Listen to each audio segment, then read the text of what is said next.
Hello, everybody. Today, we are going to learn about electromagnetic radiations and their interactions with the atmosphere. Before starting about the topic, it is very important to know what remote sensing is and how the process of remote sensing is highly influenced with electromagnetic radiations or EMR. So, with the start is that remote sensing. What remote sensing is? Remote sensing is it can be simply defined or explained as the science of acquiring information about the Earth's surface features without coming into any physical contact with the Earth.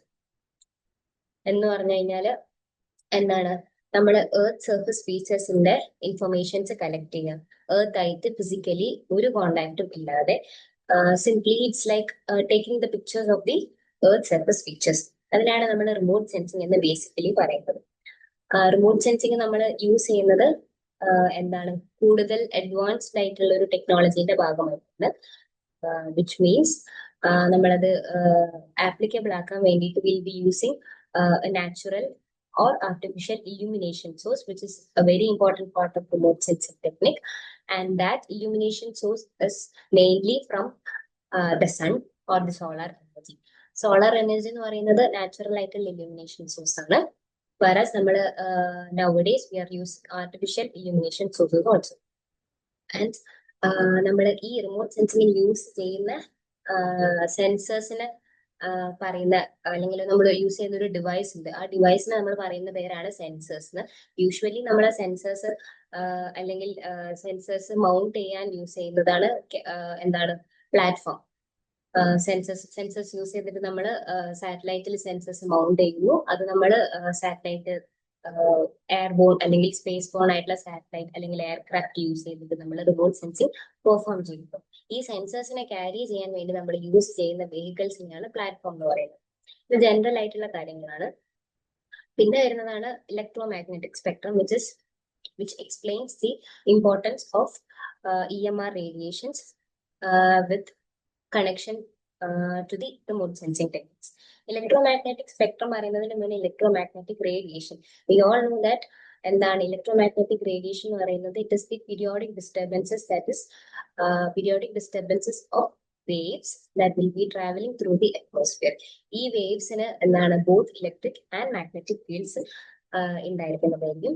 ഈ both electric magnetic fields ഉള്ള വേവ്സിന്റെ periodic ആയിട്ടുള്ള disturbances ആണ് electromagnetic radiations or EMR produce ചെയ്യുന്നത്. പിന്നെ പറയുന്നതാണ് electromagnetic spectrum. ഈ EMR അല്ലെങ്കിൽ ഇലക്ട്രോമാഗ്നറ്റിക് സ്പെക്ട്രം എന്ന് പറയുന്നത് വളരെ ഇമ്പോർട്ടന്റ് ആയിട്ടുള്ള കാര്യമാണ്. ഇലക്ട്രോമാഗ്നറ്റിക് റേഡിയേഷൻസിലെ കുറെ വേവ് ലെങ്ത് ടൈപ്പുകളുണ്ട്. Wavelength we all know what wavelength is. It is the it can be defined as the time difference between two consecutive waves or two consecutive crusts or trough. Here electromagnetic spectrum, we can see the figure that electromagnetic spectrum is the orderly arrangement of the wavelength. നമ്മൾ wave length കുറെ ഉണ്ടെന്ന് പറഞ്ഞു. ആ wave ലെങ്തിന്റെ ഒരു orderly arrange ചെയ്ത് കഴിഞ്ഞാൽ എന്തായിരിക്കും എന്നുള്ളതാണ് ഇവിടെ കാണിച്ചിട്ടുള്ളത്. വിച്ച് മീൻസ് ഫിഗറിൽ നോക്കിയാൽ മനസ്സിലാവും ഷോർട്ടർ വേവ് ലെങ്ത് ഉള്ളത് ഹൈ ഫ്രീക്വൻസി ആയിരിക്കും, ഹൈ എനർജി ആയിരിക്കും. വരാസ് ലോങ്ങർ വേവ് ലെങ്ത് കൂടുന്നതിനനുസരിച്ച് ഫ്രീക്വൻസി കുറയുകയും അതിനനുസരിച്ച് എനർജിയും കുറയും. ഹിയർ ഹ്യൂമൻ ഐസിന് വിസിബിൾ ആയിട്ടുള്ള എന്താണ് വേവ് ലെങ്ത് റേഞ്ച് എന്ന് പറയുന്നതാണ് നമ്മൾ വെരി ഫെമിലർ ആയിട്ടുള്ള അൾട്രാ വയലറ്റ് എന്ന് പറയുന്നത്. അൾട്രാ വയലറ്റിന്റെ അകത്താണ് നമ്മളുടെ വെബ്ജിയോർ കളർ സീരീസ് ഒക്കെ വരുന്നത്. Violet, IndiGo, blue, green, yellow, orange, red. ഇതാണ് നമ്മളുടെ ഇലക്ട്രോമാഗ്നറ്റിക് സ്പെക്ട്രം എന്ന് പറയുന്നത്. ഈ ഇലക്ട്രോമാഗ്നറ്റിക് സ്പെക്ട്രം നമ്മൾ യൂസ് ചെയ്തിട്ടാണ് ഇതിലുള്ള ഓരോ ബാൻഡ് യൂസ് ചെയ്തിട്ടാണ് നമ്മൾ റിമോട്ട് സെൻസർ പെർഫോം ചെയ്യുന്നത്. ഇതിൽ മോസ്റ്റ് കോമൺലി യൂസ് ചെയ്യുന്ന ബാൻഡ് എന്ന് പറയുന്നതാണ് ultra violet, infrared and microwaves. Visible light is very common because it is the only range of wavelength that is visible to human eyes. These are the things. Out of the electromagnetic spectrum, the most common wavelengths that are used are gamma rays, X-rays, UV rays, visible light, infrared, microwaves, and radio waves. Next, coming on to the topic, energy interactions with atmosphere. So we are talking about the energy interactions of this EMR or electromagnetic radiations with atmosphere. Remote sensing is basically പറഞ്ഞതുപോലെ science of acquiring information about the Earth's surface.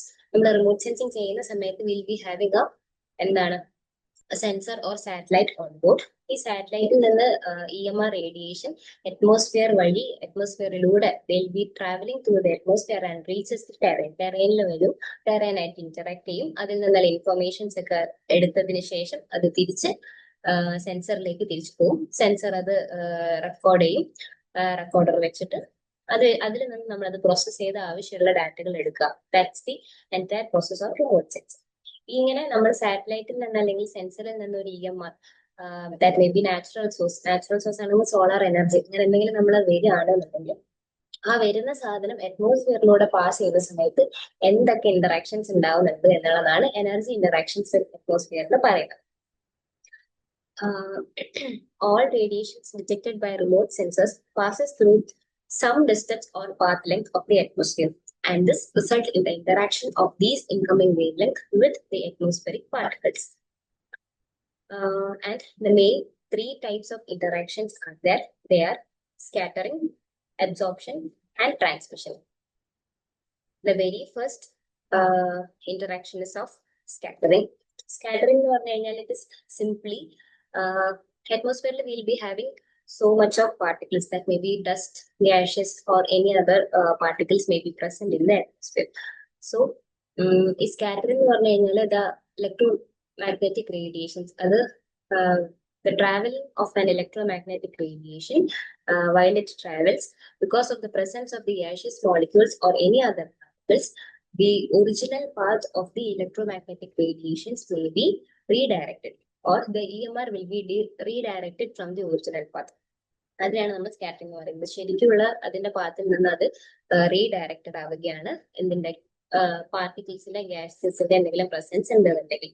ഈ പറയുന്ന scattering mainly divided three, which is known as the Rayleigh scattering, Mie scattering, and non-selective scattering. First one is Rayleigh scattering. നമ്മൾ ഈ മൂന്ന് type of സ്കാറ്ററിംഗും പറയുന്നത് wave ലെങ്തിന്റെ ബേസിലാണ്. Wave length വെച്ചിട്ടാണ് നമ്മൾ ഇത് മൂന്നായിട്ട് ഡിവൈഡ് ചെയ്തിട്ടുള്ളത്. ഫസ്റ്റ് വൺ ആണ് റെയിലേ സ്കാറ്ററിംഗ്.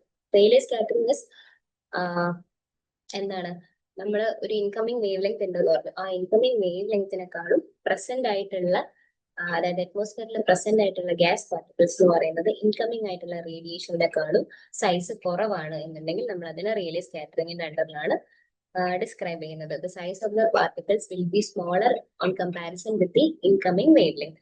അത് ആദ്യത്തെ point. The next one is അതിന്റെ എക്സാമ്പിൾസ് ആയിട്ട് നമുക്ക് tiny specs of dust, nitrogen അല്ലെങ്കിൽ ഓക്സിജൻ മോളിക്യൂൾസ് ഒക്കെ പറയുന്നുണ്ട്. ഇതിന്റെ ഒരു എക്സ്പ്ലനേഷൻ എന്ന് പറഞ്ഞു കഴിഞ്ഞാൽ ഷോർട്ടർ ആയിട്ടുള്ള wavelength scatters more than longer wavelengths. First നമ്മൾ കാണുന്ന സമയത്ത് ഷോർട്ടർ വേവ് ലെങ്സ് ഒക്കെ സ്കാറ്റർ ചെയ്തിട്ട് അതിന്റെ ബാക്കിയുള്ള കാര്യങ്ങളാണ് നമുക്ക് വിസിബിൾ ആയിട്ട് ഉണ്ടാവുക. Here during daytime the സണ്ണിന്റെ ഡേ ടൈം എന്ന് പറഞ്ഞു കഴിഞ്ഞാൽ സണ്ണ് ഭൂമിനോട് അടുത്ത് നിൽക്കുന്ന സമയം. അപ്പം എന്താണ്, sun rays does not have to travel a long distance. സണ്ണിന്റെ റേസിന് ഭൂമിയിലേക്ക് ട്രാവൽ ചെയ്യാനുള്ള ഡിസ്റ്റൻസ് കുറവായിരിക്കും. അങ്ങനെയുള്ള സമയത്ത് എന്താണ്, ഷോർട്ട് ഡിസ്റ്റൻസ് ട്രാവൽ ചെയ്യുന്നത് കൊണ്ട് തന്നെ ഷോർട്ട് ആയിട്ടുള്ള വേവ് ലെങ്ത് ആയിരിക്കും ഉണ്ടാവുക. അതുകൊണ്ട് തന്നെയാണ് നമുക്ക് ഡേ ടൈമിൽ ക്ലിയർ സ്കൈ ആണെന്നുണ്ടെങ്കിൽ സ്കൈന്റെ കളറ് ബ്ലൂ ആയിട്ട് കാണുന്നത്. വേറാസ് നമ്മൾ സൺസെറ്റ് സൺറൈസിന്റെ സമയത്തേക്കൊക്കെ നോക്കുമ്പോൾ ഷോർട്ടർ ആയിട്ടുള്ള വേവ് ലെങ്സ് എല്ലാം സ്കാറ്റർ ചെയ്ത് പോവും. അതായത് ബ്ലൂ ഗ്രീൻ കളേഴ്സ് എല്ലാം സ്കാറ്റർ ചെയ്ത് പോയി ബാക്കി അവിടെ വരുന്നത് എന്താണ്, ഓറഞ്ച് അല്ലെങ്കിൽ റെഡ് ലോങ്ങർ വേവ് ലെങ്തുള്ള ഇങ്ങനത്തെ കളറുകളാണ്. അതുകൊണ്ടാണ് നമ്മുടെ സ്കൈയിൽ സൺസെറ്റ് സൺറൈസ് ടൈമിലേക്കൊക്കെ വരുമ്പോഴത്തേക്കും ഓറഞ്ച് അല്ലെങ്കിൽ ബ്രൈറ്റ് കളേഴ്സ് കാണിക്കുന്നത്.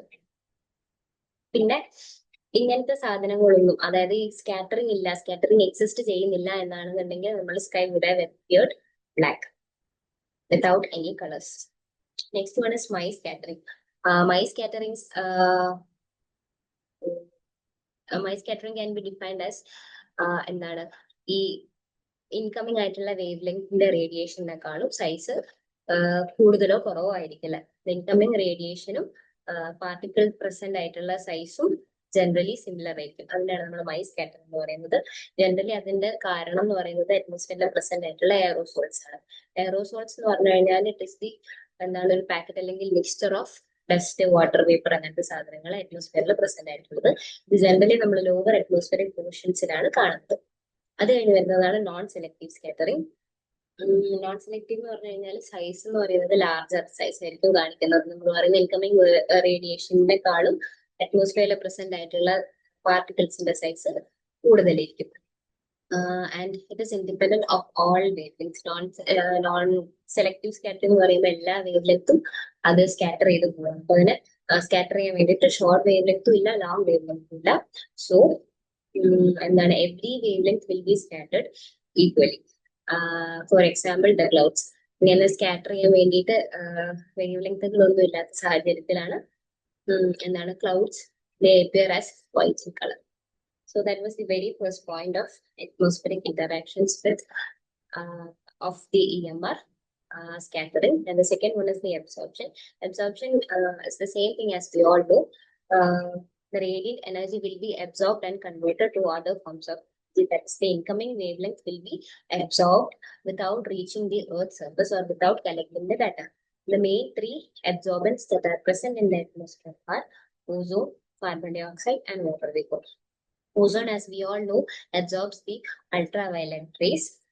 It is with the presence of ozone that we are protected from the harmful ultraviolet rays of the sun.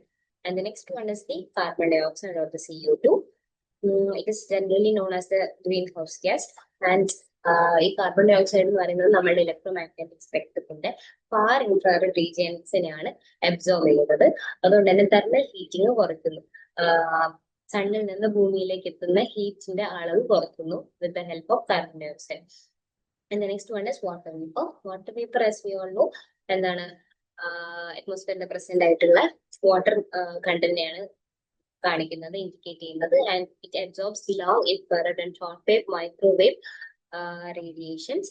And water വേപ്പറിന്റെ കണ്ടന്റ് എന്ന് പറയുന്നത് ലൊക്കേഷനിൽ നിന്ന് നമ്മൾ ഒരു ലൊക്കേഷനിൽ വേറൊരു ലൊക്കേഷനിൽ പോകുന്നതിനനുസരിച്ച് വാട്ടർ വേപ്പറിന്റെ കണ്ടന്റ് കുറയും. It also depends upon the time or season of the year.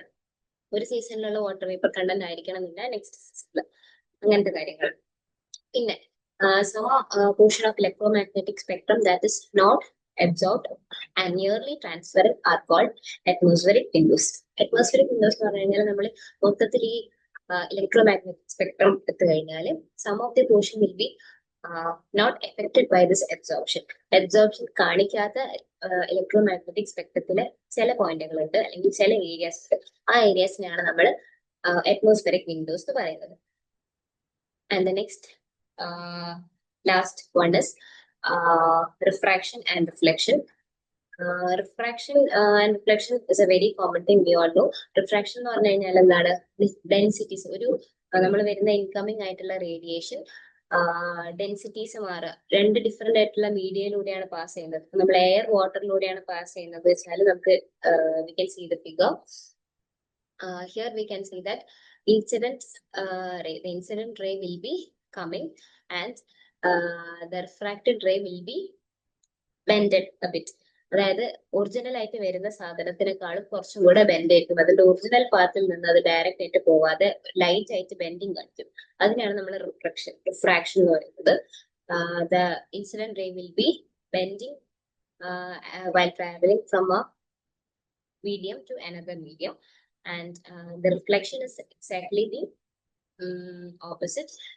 So that the incident ray will be coming, it will be interacting with a border or a surface, and then it will be reflected away again, not coming or bending. The refraction will not be having any bending of the areas. So that's it. The electromagnetic radiation interaction with the atmosphere can be described as mainly three: scattering, absorption, transmission, which includes reflection and refraction. Transmission also includes, here we can see the transmission, like whether the incident ray will be incident upon the surface, it will be going down without getting absorbed or scattered. അതായത് incident വരുന്ന അല്ലെങ്കിൽ incoming ആയിട്ട് വരുന്ന wave length മൊത്തത്തിൽ absorb ആകാതെ അല്ലെങ്കിൽ scatter ആയി പോകാതെ അത് അതിന്റെ മീഡിയത്തിന്റെ ഉള്ളിലേക്ക് തന്നെ ട്രാൻസ്മിറ്റ് ചെയ്ത് പോകുന്നതിനാണ് നമ്മൾ ട്രാൻസ്മിഷൻ എന്ന് പറയുന്നത്. So that's it: scattering, absorption, reflection, refraction, and transmission. Thank you.